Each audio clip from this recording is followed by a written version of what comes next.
Hi అండి, ఇది మా పసుపు చేను. నీళ్లు పెడుతున్నారు చూడండి. పక్కన పెద్ద కాలువలు ఉంటాయి. ఆ పెద్ద కాలువ నుంచి చేను ముందు భాగంలో ఇట్లా చిన్న కాలువలాగా చేసుకుంటారు. ఇట్లా కాలువలాగా చేసుకొని పక్కన మోటార్ ఫిక్స్ చేసుకొని ఆ మోటార్ ద్వారా ఈ పైపులు వేసి ఈ ముందు భాగంలో ఏర్పాటు చేసుకున్న కాలువ ద్వారా ఇట్లా వీటిని ఇట్లా కాలమ్స్ లాగా ఉంటాయి కదా, ఈ కాలమ్స్ని సాళ్ళు అంటారు ఇక్కడ పొలంలో. వాటిని ముందు ఈ చిన్న కాలువకి నీళ్లు నింపుకొని తర్వాత ఈ సాళ్ళని ఫిల్ చేస్తారు. మొత్తం అట్లా చేను మొత్తం అట్లా నీళ్ళు పెడతారు.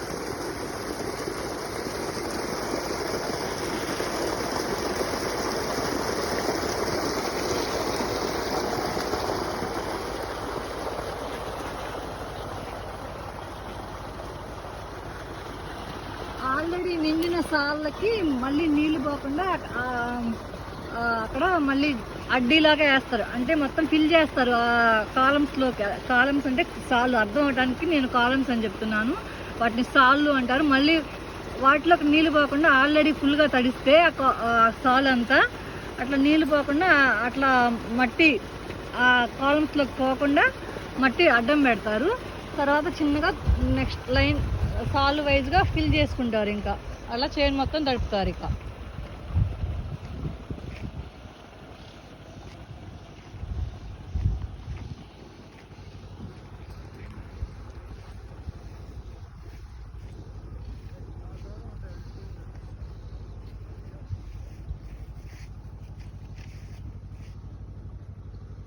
నాన్న, ఇందాక నువ్వు చూపించిన ఫ్లవర్ ఎక్కడుంది?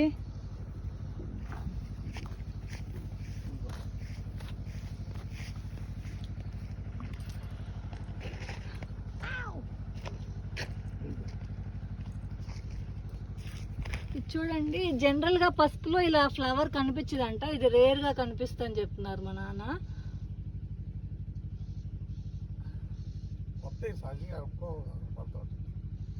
ఇది పసుపు ఫ్లవర్ లాగా వస్తుంది.